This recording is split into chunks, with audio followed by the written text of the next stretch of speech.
Hello, hi, എല്ലാവർക്കും നമസ്കാരം. ഒരിക്കൽ കൂടി സ്വാഗതം. എല്ലാവരും വീടുകളിലൊക്കെ സുരക്ഷിതമായിട്ടിരുന്ന് നല്ല രീതിയിൽ ഓണമൊക്കെ ആഘോഷിച്ച് കാണുമെന്ന് പ്രതീക്ഷിക്കുന്നു. ഇന്ന് നമ്മൾ പഠിക്കാനായിട്ട് പോകുന്നത് 7ാമത്തെ വോളിയമാണ്. കഴിഞ്ഞ 6 വോളിയങ്ങളിലായി മോഡ്യൂൾ 3-ലെ 1ാമത്തെ യൂണിറ്റ് മെഡിസിൻ അഡ്മിനിസ്ട്രേഷനാണ് നമ്മൾ പഠിച്ചത്. അത് കുറച്ച് വിപുലമായിട്ടുള്ളൊരു യൂണിറ്റാണ്. ഒരുപാട് കാര്യങ്ങൾ അതിനകത്ത് പഠിക്കാനായിട്ടുണ്ട്. അതിൻ്റെ പ്രാക്ടിക്കൽ വീഡിയോയും വന്നു കഴിഞ്ഞു. കഴിഞ്ഞ 6 വോളിയങ്ങളും നിങ്ങൾ കണ്ടു കാണുമെന്നും അതിൽ പഠിപ്പിച്ച കാര്യങ്ങൾ പഠിച്ചു കാണുമെന്നും പ്രതീക്ഷിക്കുന്നു. അത് കണക്ക് തന്നെ പ്രാക്ടിക്കൽ വീഡിയോയും കണ്ടു കാണുമെന്ന് വിചാരിക്കുകയാണ്.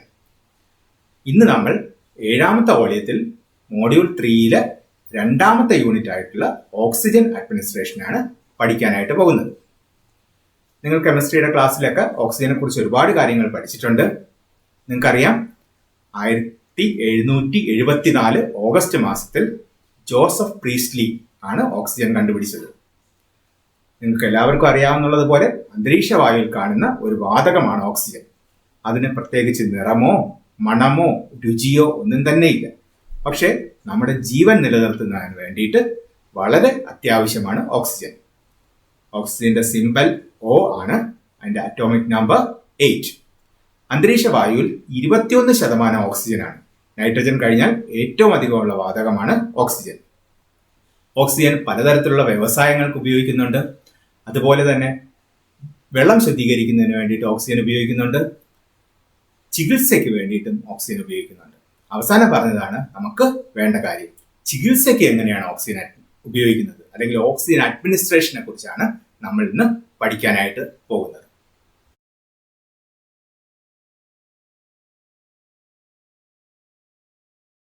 First we can see about the definition of oxygen administration. ആദ്യം നമുക്ക് ഓക്സിജൻ അഡ്മിനിസ്ട്രേഷന്റെ നിർവചനം എന്താണെന്ന് നോക്കാം.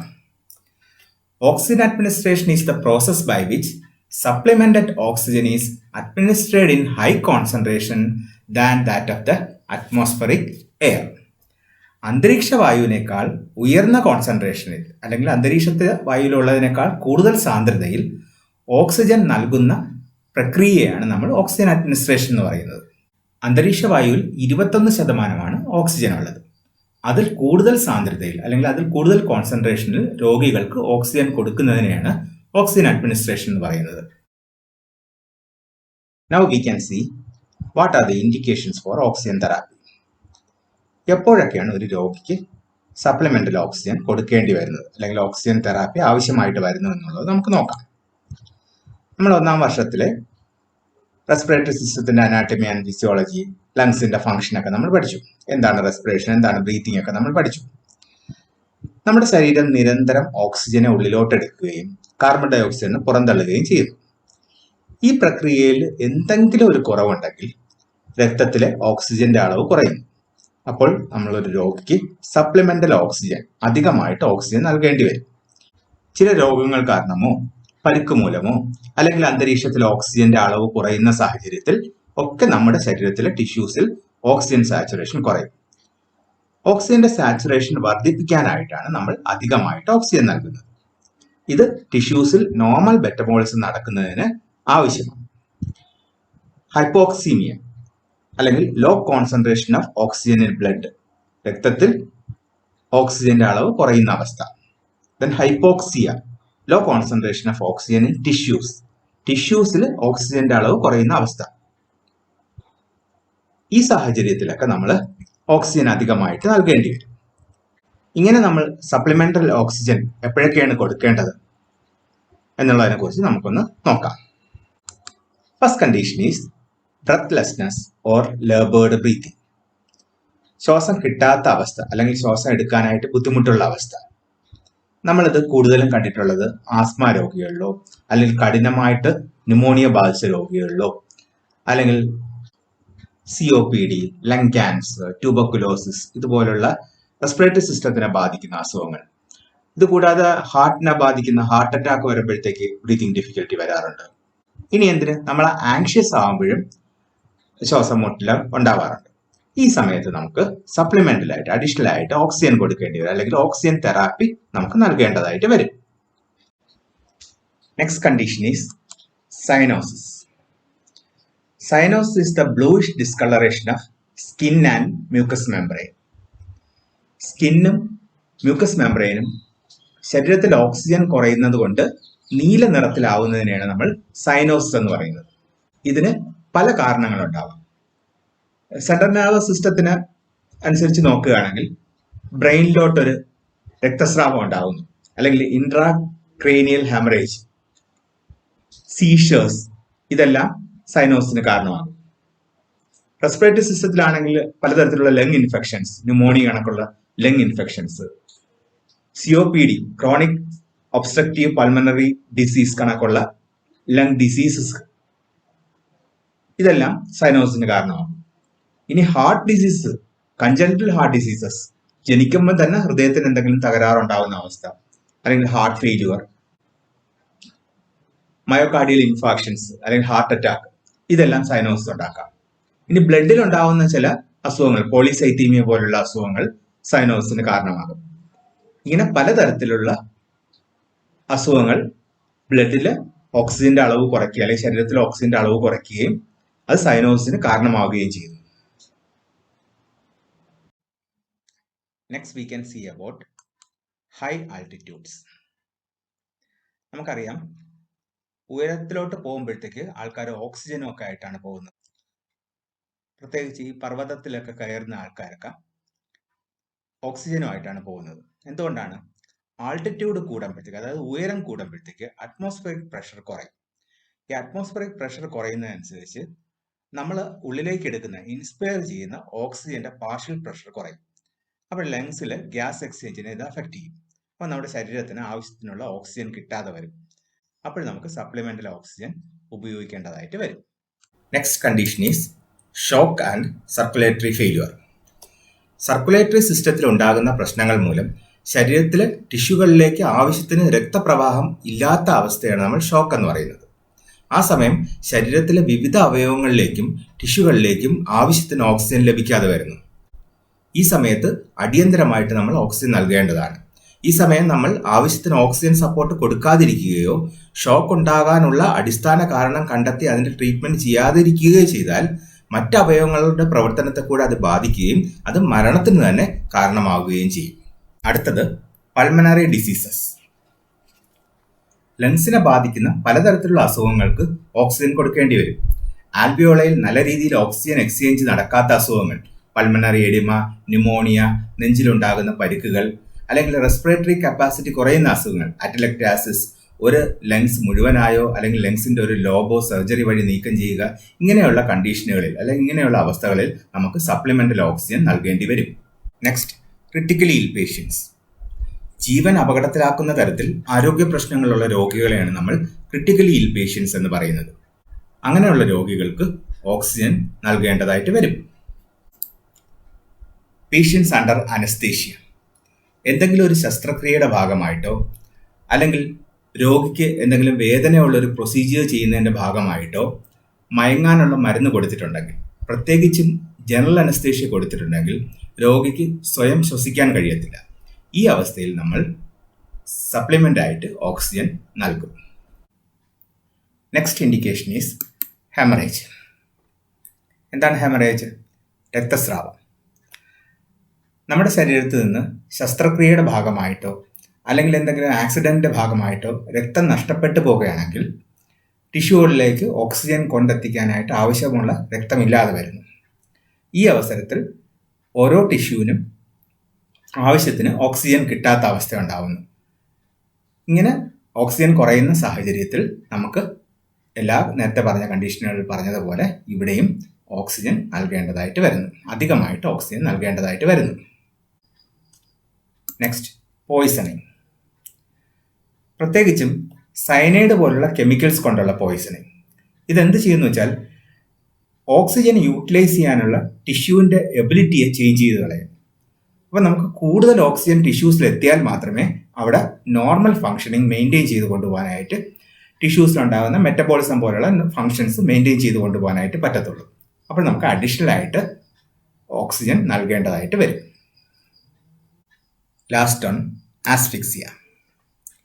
ലങ്സിൽ ആവശ്യത്തിന് ഓക്സിജൻ ഇല്ലാതെ വരികയും രോഗിയുടെ ബോധം തന്നെ നഷ്ടപ്പെടുകയും ചെയ്യുന്ന അവസ്ഥയാണ് നമ്മൾ ആസ്ഫിക്സിയ എന്ന് പറയുന്നത്. ഇത് പ്രധാനമായും ശ്വാസനാളിയിൽ എന്തെങ്കിലും വസ്തുക്കൾ കുടുങ്ങുകയോ അല്ലെങ്കിൽ വെള്ളത്തിൽ മുങ്ങിപ്പോവുകയോ ഇലക്ട്രിക് ഷോക്ക് അടിക്കുകയോ വിഷവാതകങ്ങൾ ശ്വസിക്കുകയോ തൂങ്ങി മരിക്കാൻ ശ്രമിക്കുമ്പോഴോ അല്ലെങ്കിൽ ആരെങ്കിലും മനഃപൂർവ്വം കൊല്ലാൻ വേണ്ടി ശ്വാസം മുട്ടിക്കുമ്പോഴോ ആണ് സംഭവിക്കുന്നത്. ഇങ്ങനെയുള്ള അവസ്ഥകളിൽ നിന്ന് രക്ഷപ്പെട്ട് കഴിഞ്ഞാൽ എത്രയും പെട്ടെന്ന് ലങ്സിലോട്ടുള്ള ഓക്സിജൻ സപ്ലൈ കൂട്ടേണ്ടതാണ്. അതിനു വേണ്ടിയിട്ട് നമുക്ക് ഓക്സിജൻ അഡ്മിനിസ്ട്രേഷൻ നൽകേണ്ടതായിട്ടുണ്ട്. Next we can discuss about methods of oxygen administration. Oxygen കൊടുക്കുന്നതിൻ്റെ വിവിധ മാർഗങ്ങൾ. ഒന്നാമത്തെ യൂണിറ്റിൽ നമ്മൾ മെഡിസിൻ അഡ്മിനിസ്ട്രേഷനെ കുറിച്ച് പഠിച്ചു. ഇവിടെ നമ്മൾ ഓക്സിജൻ അഡ്മിനിസ്ട്രേഷനെ കുറിച്ചാണ് പഠിക്കുന്നത്. ഓക്സിജനും ഒരു മെഡിസിനാണ്. മെഡിസിൻ കൊടുക്കുന്നതിന് വേണ്ടിയിട്ട് റിട്ടൺ ഓർഡർ വേണ്ടതുപോലെ ഓക്സിജൻ നൽകുന്നതിനും റിട്ടൺ ഓർഡർ വേണം. മെഡിക്കേഷൻ ഓർഡറിൽ എന്തെല്ലാം കാര്യങ്ങൾ ബാധകമാണോ അതെല്ലാം ഇവിടെയും ബാധകമാണ്. A written order must indicate duration of oxygen therapy, oxygen concentration and flow rate. Written ഓർഡറിനകത്ത് വളരെ കൃത്യമായിട്ട് എത്ര സമയത്തേക്കാണ് ഓക്സിജൻ കൊടുക്കേണ്ടത്, ഓക്സിജന്റെ കോൺസെൻട്രേഷൻ എത്രയായിരിക്കണം, അതിന്റെ ഫ്ലോ റേറ്റ് എത്രയായിരിക്കണം എന്നുള്ളത് കാണിച്ചിരിക്കണം. അതോടൊപ്പം ഡേറ്റ് ഇട്ട് ഡോക്ടറിന്റെ സിഗ്നേച്ചർ ഉണ്ടായിരിക്കണം. ഇവിടെ കാണിക്കേണ്ട മറ്റൊരു സംഗതിയാണ് ഏത് മെത്തേഡ് വഴിയാണ് അല്ലെങ്കിൽ ഏത് മാർഗം വഴിയാണ് ഓക്സിജൻ കൊടുക്കുന്നത് എന്നുള്ളത്. രോഗിയുടെ കണ്ടീഷൻ അനുസരിച്ച് ഏതാണ് രോഗം എന്നുള്ളതനുസരിച്ച് ഒക്കെ നമ്മൾ വിവിധ മാർഗങ്ങളിലൂടെയാണ് ഓക്സിജൻ കൊടുക്കുന്നത്. ഇനി നമുക്ക് ഏതൊക്കെ മാർഗങ്ങളിലൂടെയാണ് ഓക്സിജൻ നൽകുന്നത് എന്നതിനെക്കുറിച്ച് പഠിക്കാം. Methods of oxygen administration. Oxygen നൽകുന്നതിൻ്റെ വിവിധ മാർഗങ്ങൾ. First nasal cannula, nasal catheter, oxygen mask. Oxygen മാസ്കുകൾ തന്നെ പലതരത്തിലുണ്ട്. Simple mask, partial rebreather mask, non rebreather mask, venturi mask, then transtracheal oxygen, oxygen tent, oxygen hood, Ambu bag, tracheostomy collar, TPs. ഇങ്ങനെ വിവിധ മാർഗങ്ങളിലൂടെയാണ് നമ്മൾ oxygen നൽകുന്നത്. ഇനി നമുക്കിത് ഓരോന്നായിട്ട് പഠിക്കാം. First method is using a nasal cannula or nasal prongs. ഇത് വളരെ സിമ്പിളാണ്, കംഫർട്ടബിളാണ്. ഈ പടത്തിൽ കാണിച്ചിരിക്കുന്നത് പോലെ രണ്ട് കാനുല അല്ലെങ്കിൽ രണ്ട് പ്രോങ്സ്, ഒരു 1/2 ഇഞ്ച് അല്ലെങ്കിൽ 1.5 സെൻറ്റിമീറ്റർ നീളത്തിലുള്ള രണ്ട് കാനുല ഡിസ്പോസിബിൾ ആയിട്ടുള്ള ട്യൂബിൻ്റെ സെൻറ്ററിൽ നിന്ന് പുറത്തേക്ക് ഇങ്ങനെ തള്ളി നിൽക്കും. ആ പിക്ചറിൽ ഇങ്ങനെ കാണിച്ചിരിക്കുന്ന പോലെ ആ ഭാഗം നമ്മൾ നോസിലോട്ട് അല്ലെങ്കിൽ നോസ്ട്രിൽസിലോട്ട് നേഴ്സിലോട്ട് ഇൻസേർട്ട് ചെയ്യുകയാണ് ചെയ്യുന്നത്. നമ്മൾ നേസൽ കാനുല അല്ലെങ്കിൽ നേസൽ പ്രോങ്സ് സാധാരണ യൂസ് ചെയ്യുന്നത് ലോ ഫ്ലോ ഓക്സിജൻ കൊടുക്കാനായിട്ടാണ്. അപ് ടു 5 ലിറ്റർ ഓക്സിജനാണ് നമ്മൾ സാധാരണ നേസൽ കാനുല അല്ലെങ്കിൽ നേസൽ പ്രോങ്സ് വഴി കൊടുക്കുന്നത്. ഇത് ഉപയോഗിക്കുന്ന സമയത്തും രോഗി വളരെ കംഫർട്ടബിളായിട്ട് മറ്റ് കാര്യങ്ങളെല്ലാം ചെയ്യാനായിട്ട് പറ്റും. ആഹാരം കഴിക്കുന്നതിനോ അല്ലെങ്കിൽ സംസാരിക്കുന്നതിനോ ഒന്നും ഒരു തടസ്സവും നേസൽ കാനുല അല്ലെങ്കിൽ നേസൽ പ്രോങ്സ് ഉപയോഗിച്ച് ഓക്സിജൻ കൊടുക്കുന്ന സമയത്ത് ഉണ്ടാകത്തില്ല. നേസൽ കാനുല അല്ലെങ്കിൽ നേസൽ പ്രോങ്സ് ഉപയോഗിച്ച് ഓക്സിജൻ കൊടുക്കുന്നതാണ് ഈ പടത്തിലിവിടെ കാണിച്ചിരിക്കുന്നത്. Next method of oxygen administration is by using a nasal catheter. Nasal catheter എന്ന് പറഞ്ഞാൽ ഒരു പ്ലാസ്റ്റിക് ട്യൂബ് നോസ്ട്രിൽസിലൂടെ ഇൻസേർട്ട് ചെയ്യും. ഊവുല വരെ എത്തുന്ന രീതിയിൽ ആ പടത്തിൽ കാണിച്ചിട്ടുണ്ട്. ഊവുലയുടെ ജസ്റ്റ് ബാക്കിൽ വരത്തക്ക രീതിയിൽ അത് ഇൻസേർട്ട് ചെയ്യും. ഇൻസേർട്ട് ചെയ്തതിന് ശേഷം നമ്മൾ ടേപ്പ് ഉപയോഗിച്ച് ഒട്ടിക്കാൻ പറ്റുന്ന ടേപ്പ് ഉപയോഗിച്ച് അത് ഇളകിപ്പോവാതെ ഒട്ടിച്ച് വയ്ക്കും. ഈ നേരത്തെ പറഞ്ഞ കാനുലയുടെ കാര്യം പറഞ്ഞ കണക്ക് തന്നെ നേസൽ കത്തീറ്റർ ഉപയോഗിക്കുമ്പോഴും രോഗിയുടെ ഫ്രീഡത്തിന്, രോഗിയുടെ സ്വാതന്ത്ര്യത്തിന് ഒരു തരത്തിലും തടസ്സമാകത്തില്ല. ആഹാരം കഴിക്കാനോ സംസാരിക്കാനോ ബെഡിൽ അങ്ങോട്ടും ഇങ്ങോട്ടും മൂവ് ചെയ്യാനോ ഒന്നും ഒരു തടസ്സവും ഉണ്ടാകത്തില്ല. നേസൽ കാനുല അല്ലെ നേസൽ പ്രോങ്സ് കണക്ക് നേസൽ കത്തീറ്ററും ലോ ഫ്ലോ ഓക്സിജൻ കൊടുക്കാനായിട്ടാണ് ഉപയോഗിക്കുന്നത്. 1 to 4 ലിറ്റേഴ്സ് അല്ലെങ്കിൽ 22 to 30% ഓക്സിജൻ കൊടുക്കാനായിട്ടാണ് നേസൽ കത്തീറ്റർ ഉപയോഗിക്കുന്നത്. ആ നേസൽ കത്തീറ്റർ ഉപയോഗിച്ച് ഒരു രോഗിക്ക് ഓക്സിജൻ കൊടുക്കുന്നതിൻ്റെ ചിത്രമാണ് ഇവിടെ കാണിച്ചിരിക്കുന്നത്. Next method oxygen by mask. Oxygen administration അല്ലെങ്കിൽ ഒരു രോഗിക്ക് ഓക്സിജൻ കൊടുക്കുന്നു എന്ന് പറയുമ്പോഴേ നമ്മുടെ മനസ്സിലേക്ക് വരുന്നത് മാസ്ക് ഉപയോഗിച്ച് ഓക്സിജൻ കൊടുക്കുന്ന ഒരു ചിത്രമാണ്. ഇപ്പം നമ്മൾ കൊറോണയെ പ്രതിരോധിക്കാനായിട്ട് പലതരത്തിലുള്ള മാസ്കുകൾ, തുണി മാസ്കുകൾ, സർജിക്കൽ മാസ്കുകൾ, ഇങ്ങനത്തെ പലതരത്തിലുള്ള മാസ്കുകൾ നമ്മൾ ഉപയോഗിക്കുന്നുണ്ട്. നമുക്കറിയാം അത് നമ്മുടെ മൂക്കും വായും കവർ ചെയ്യത്തക്ക രീതിയിലാണ് നമ്മൾ ഉപയോഗിക്കുന്നത്. അതുപോലെ തന്നെ ഓക്സിജൻ കൊടുക്കുന്ന മാസ്കും നോസും മൗത്തും കവർ ചെയ്യുകയാണ് ചെയ്യുന്നത്. Oxygen mask covers the patients nose and mouth. ഈ മാസ്കിന്റെ അഡ്വാൻറ്റേജ് എന്ന് പറഞ്ഞാൽ മൂക്കിലൂടെ ശ്വസിക്കാൻ പറ്റാത്ത രോഗികൾക്കും, അതായത് വായിലൂടെ ശ്വസിക്കുന്ന രോഗികൾക്കും നമുക്കിത് ഉപയോഗിക്കാം എന്നുള്ളതാണ്. ഇവിടെ അത്ര ഹൈ ഫ്ലോ ഓക്സിജൻ അല്ല ഉപയോഗിക്കുന്നത്. 8 to 12 liters ഓഫ് ഓക്സിജൻ, ഏകദേശം 25 to 60% ഓക്സിജന്റെ കോൺസെൻട്രേഷൻ മെയിൻറ്റെയിൻ ചെയ്യത്തക്ക രീതിയിലാണ് കൊടുക്കുന്നത്. ഒരു രോഗിക്ക് മാസ്ക് ഉപയോഗിച്ച് ഓക്സിജൻ കൊടുത്തിരിക്കുന്ന ചിത്രമാണ് നമ്മളിവിടെ കാണുന്നത്. നേരത്തെ നമ്മൾ കണ്ടു ഓക്സിജൻ മാസ്കുകൾ പലതരത്തിലുണ്ട്. ഇത് സിമ്പിൾ ഓക്സിജൻ മാസ്ക് ആണ്. ഇവിടെ ഒരു മെറ്റൽ പീസ് അതിന് നോസിലോട് ഉറപ്പിച്ച് വയ്ക്കും. എക്സൈൽ ചെയ്യുന്ന എയർ പോകാനായിട്ട് പോർട്ടുകളുണ്ട്. ഓക്സിജൻ കൊടുക്കാനായിട്ട് ഓക്സിജൻ സോഴ്സ് അറ്റാച്ച് ചെയ്യാനായിട്ടുള്ള പോർട്ടുണ്ട്. അങ്ങനെയുള്ളൊരു സിമ്പിൾ ഓക്സിജൻ മാസ്ക് ആണിത്. ഇത് പാർഷ്യൽ റീബ്രീത്തർ മാസ്ക് ആണ്. ഇവിടെ നിങ്ങൾക്ക് കാണാൻ ഒരു ബാഗ് ഉണ്ട്. ആ ബാഗിലോട്ട് നമ്മൾ എക്സ്പയർ ചെയ്യുന്ന എയർ കുറച്ച് ഫില്ല് ചെയ്യും. അത് ഓക്സിജനുമായിട്ട് മിക്സ് ചെയ്തിട്ട് അത് നമ്മൾ വീണ്ടും റീബ്രീത്ത് ചെയ്യും. അപ്പോൾ പാർഷ്യൽ റീബ്രീത്തർ മാസ്ക്, എക്സ്പയർ ചെയ്യുന്ന എയറിൻ്റെ ഒരു ഭാഗം എക്സലേഷൻ പോർട്ട് വഴി പുറത്തേക്ക് പോവുകയും കുറച്ച് ഭാഗം ആ ബാഗിനകത്ത് നിറയുകയും ഓക്സിജനുമായിട്ട് മിക്സ് ചെയ്ത് വീണ്ടും റീബ്രീത്ത് ചെയ്യുകയും ചെയ്യുന്നു. നെക്സ്റ്റ് നോൺ റീബ്രീത്തർ മാസ്ക് ആണ്. ഇവിടെ നേരത്തെ കണ്ട കണക്ക് തന്നെ ഒരു ബാഗുള്ളൊരു മാസ്ക് ആണ്. ഇവിടുത്തെ പ്രത്യേകത എന്ന് വെച്ചാൽ എക്സൈൽ ചെയ്യുന്ന എയർ, എക്സ്പയർ ചെയ്യുന്ന എയർ പൂർണ്ണമായിട്ടും എക്സലേഷൻ പോർട്ട് വഴി പുറത്തേക്ക് പോവുകയാണ് ചെയ്യുന്നത്.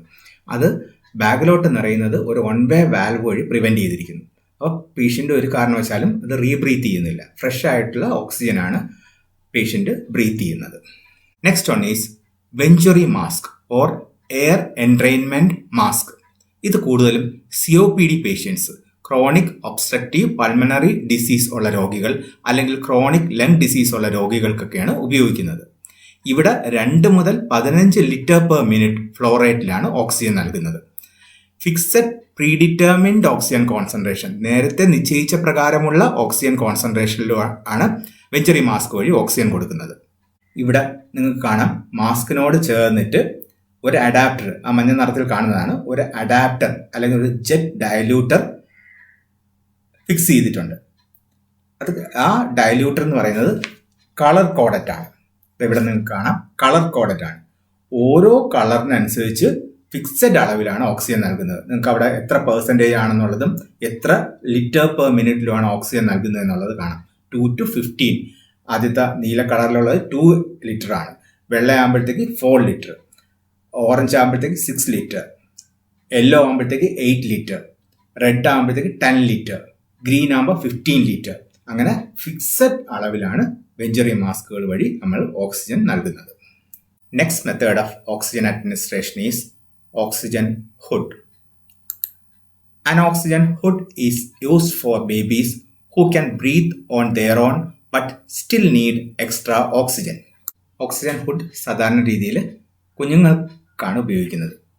അവർക്ക് സാധാരണ രീതിയിൽ ബ്രീത്ത് ചെയ്യാൻ പറ്റും, പക്ഷെ ഒരു എക്സ്ട്രാ സപ്പോർട്ട്, എക്സ്ട്രാ ഓക്സിജൻ ആവശ്യമായിട്ടുള്ളവരാണ്. A hood is a plastic dome or box with warm moist oxygen inside.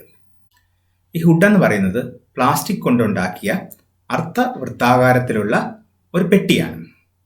അതിനുള്ളിലേക്ക് അതിൽ കണക്ട് ചെയ്തിരിക്കുന്ന ഒരു ട്യൂബ് വഴി warm moist oxygen നിറയ്ക്കുന്നു.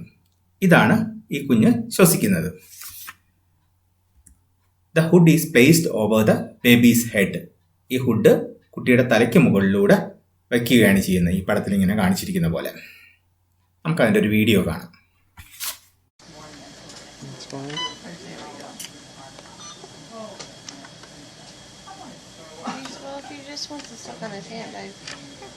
Let's clean the blood off his face and we'll take the hood off so you guys can get some nice pictures.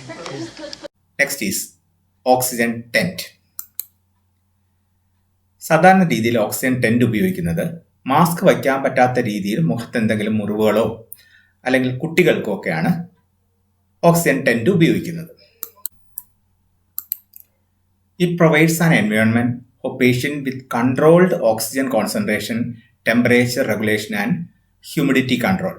ഇത് നിങ്ങൾക്ക് ആ പടത്തിൽ കാണിച്ചിരിക്കുന്ന പോലെ ട്യൂബുകൾ വഴി ആവശ്യത്തിനുള്ള കോൺസെൻട്രേഷനിൽ വാമായിട്ടുള്ള ഹ്യൂമിഡിഫൈ ചെയ്ത ഓക്സിജൻ നമുക്ക് നൽകാനായിട്ട് പറ്റും. It allows freedom for free movement in the bed. ശരീരത്തിൽ നേരിട്ട് കണക്ഷനൊന്നും ഇല്ലാത്തതുകൊണ്ട് രോഗിക്ക് സ്വതന്ത്രമായിട്ട് ബെഡിൽ അങ്ങോട്ടും ഇങ്ങോട്ടും മൂവ് ചെയ്യാനൊക്കെ പറ്റും. ഇവിടെ ഹൈ വോളിയം ഓക്സിജൻ ആണ് നൽകുന്നത്, 10 to 12 ലിറ്റർ പെർ മിനിറ്റിൽ. ഇത് ഓക്സിജൻ ടെൻറ്റ് ഉപയോഗിച്ച് ഒരു കുട്ടി കിടക്കുന്ന ഒരു ഫോട്ടോ ആണ്.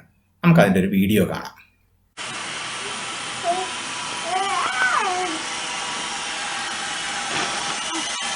Sophia, what are you doing in there?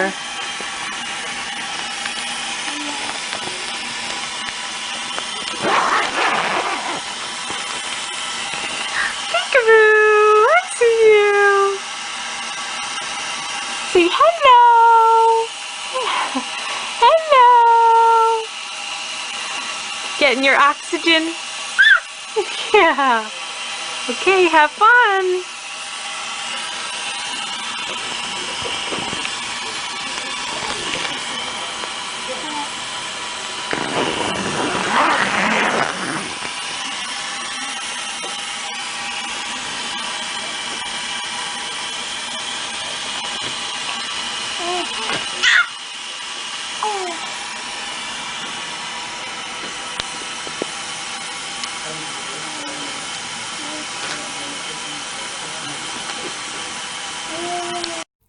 അടുത്തത് ട്രാൻസ് ട്രക്കിയൽ ഓക്സിജൻ. ഇവിടെ ഒരു ചെറിയ സൈസിലുള്ള ഒരു കത്തീറ്റർ നമുക്ക് ആ പടത്തിൽ കാണാനായിട്ട് കഴിയും. ഒരു ചെറിയ സൈസിലുള്ള കത്തീറ്റർ ഡയറക്റ്റായിട്ട് ട്രക്കിയയിലോട്ട് ഇൻസേർട്ട് ചെയ്ത് കഴുത്തിൻ്റെ താഴ്ഭാഗത്തുണ്ടാക്കുന്ന ഒരു സർജിക്കൽ ട്രാക്ട് വഴി ഡയറക്റ്റായിട്ട് കത്തീറ്റർ ട്രക്കിയയിൽ ഇൻസേർട്ട് ചെയ്ത് അതുവഴി ഓക്സിജൻ നൽകുകയാണ് ചെയ്യുന്നത്. ഇവിടെ ഈ പടത്തിൽ കാണിച്ചിരിക്കുന്നത് പോലെ ഡയറക്റ്റ് ട്രക്കിയയിലോട്ട് ഓക്സിജൻ നൽകുന്നു. Ambu bag. Ambu artificial manual breathing unit or bag valve mask ventilation. This is a hand held device. കൈ ഉപയോഗിച്ച് പ്രവർത്തിപ്പിക്കുന്ന ഒരു ഉപകരണമാണ്. ശ്വാസം കിട്ടാത്ത രോഗികൾക്ക് അല്ലെങ്കിൽ ശ്വാസം എടുക്കാത്ത രോഗികൾക്കോ അല്ലെങ്കിൽ ആവശ്യത്തിന് ശ്വാസം എടുക്കാത്ത രോഗികൾക്കോ പോസിറ്റീവ് പ്രഷർ വെന്റിലേഷൻ കൊടുക്കുന്നതിന് വേണ്ടിയിട്ട് നമ്മൾ കാർഡിയോ പൾമണറി റെസിറ്റേഷൻ CPR ഒക്കെ കൊടുക്കുന്ന സമയത്ത് ആർട്ടിഫിഷ്യൽ റെസ്പിറേഷൻ കൊടുക്കുന്നതിന് വേണ്ടി ഉപയോഗിക്കുന്നതാണ് ആംബ്യൂ ബാഗ്. ഈ പടത്തിൽ കാണാം അതെങ്ങനെയാണ് ഉപയോഗിക്കുന്നത് എന്നുള്ളത്. Next method of oxygen administration is tracheostomy collar or mask. These masks are specially designed to be placed over the tracheostomy and secure round the neck. ട്രക്കിയോസ്റ്റമിക്ക് മുകളിൽ വയ്ക്കാൻ. എന്താണ് ട്രക്കിയോസ്റ്റമി? ശസ്ത്രക്രിയ വഴി ശ്വാസനാളം അല്ലെങ്കിൽ ട്രക്കിയയിലേക്ക് ഇടുന്ന ദൂരത്തിനാണ് നമ്മൾ ട്രക്കിയോസ്റ്റമി എന്ന് പറയുന്നത്. ഈ ട്രക്കിയോസ്റ്റമിക്ക് മുകളിൽ വച്ച് കഴുത്തിന് ചുറ്റും കെട്ടി ഭദ്രമാക്കാൻ പറ്റുന്ന രീതിയിൽ പ്രത്യേകമായി രൂപകൽപ്പന ചെയ്തിട്ടുള്ള മാസ്കുകളെയാണ് നമ്മൾ ട്രക്കിയോസ്റ്റമി കോളർ അല്ലെങ്കിൽ മാസ്ക് എന്ന് പറയുന്നത്. ഒരു ട്യൂബിൻ്റെ സഹായത്തോടെ ഓക്സിജൻ സോഴ്സുമായി ഈ മാസ്ക് ബന്ധിപ്പിച്ചിരിക്കുന്നു. ഇവിടെ നിങ്ങൾക്ക് കാണാം ആ ട്രക്കിയോസ്റ്റമിക്ക് മുകളിൽ ഇങ്ങനെ വച്ചിരിക്കുകയാണ് ആ മാസ്ക്. അത് കഴുത്തിന് ചുറ്റും കെട്ടി ഭദ്രമാക്കിയിട്ടുണ്ട്, സെക്യൂർ ചെയ്ത് വെച്ചിട്ടുണ്ട്. ഒരു ട്യൂബ് വഴി ഓക്സിജൻ നമ്മൾ നൽകുകയാണ് ചെയ്യുന്നത്. ഇതാണ് ട്രക്കിയോസ്റ്റമി കോളർ അല്ലെങ്കിൽ tracheostomy mask. Next one is TPs. ഒരു രോഗിയെ നമ്മൾ വെന്റിലേറ്ററിൽ നിന്ന് മാറ്റുന്ന സമയത്ത് എൻഡോട്രക്കിയൽ ട്യൂബിലോ അല്ലെങ്കിൽ ട്രക്കിയോസ്റ്റമി ട്യൂബിൻ്റെയോ എൻഡിൽ കണക്ട് ചെയ്യാനായിട്ട് ഉപയോഗിക്കുന്ന കണക്ടറാണ് നമ്മൾ TPs എന്ന് പറയുന്നത്. അതിൻ്റെ ഷേപ്പ് ടീയുടെ ആകൃതിയിലായതുകൊണ്ടാണ് അതിന് TPs എന്നുള്ള പേര് വന്നത്. ഇവിടെ നമുക്ക് ഈ പിക്ചറിൽ കാണാം TPs ട്രക്കിയോസ്റ്റമി ആയിട്ട് കണക്ട് ചെയ്ത്. ഇത്രയാണ് നമ്മൾ 7ാമത്തെ ഓഡിയത്തിൽ പഠിക്കുന്നത്. ഈ പഠിച്ചത് വെച്ച് നിങ്ങളോട് ഒരു ക്വസ്റ്റ്യൻ ചോദിക്കുകയാണ്. Identify the method of oxygen administration. പടത്തിൽ കാണിച്ചിരിക്കുന്നത് ഏത് മെത്തേഡ് ഓഫ് ഓക്സിജൻ അഡ്മിനിസ്ട്രേഷൻ ആണ്, ഏത് മാർഗത്തിലൂടെയാണ് ഓക്സിജൻ നൽകുന്നതെന്ന്. Okay, the answer is nasal cannula or nasal prongs. ഇനി നിങ്ങൾക്കൊരു അസൈൻമെന്റ് ആണ് തരാനായിട്ട് പോകുന്നത്. Prepare A picture album on methods of oxygen administration. ഈ കൊറോണയുടെ സമയത്ത് വെപ്രാളപ്പെടുകയൊന്നും വേണ്ട, സമയം പോലെ ചെയ്താൽ മതി. പക്ഷെ ചെയ്യുമ്പോഴത്തേക്ക് നല്ല രീതിയിലൊരു പിക്ചർ ആൽബം തയ്യാറാക്കുക. ഇനി കുറച്ച് പ്രാക്ടീസ് ക്വസ്റ്റ്യൻസ് ആണ്. 3 ക്വസ്റ്റ്യൻസ് കൊടുത്തിട്ടുണ്ട്. ഇത് ഒരുപാട് പ്രാവശ്യം പരീക്ഷയ്ക്ക് ചോദിച്ചിട്ടുള്ള ക്വസ്റ്റ്യൻസ് ആണ്. എല്ലാവരും ഇത് എഴുതി പഠിക്കുക, നിങ്ങളുടെ ടീച്ചേഴ്സിനെ എഴുതി കാണിക്കുക. ഇതോടുകൂടി ഇന്നത്തെ വോളിയം അവസാനിക്കുകയാണ്.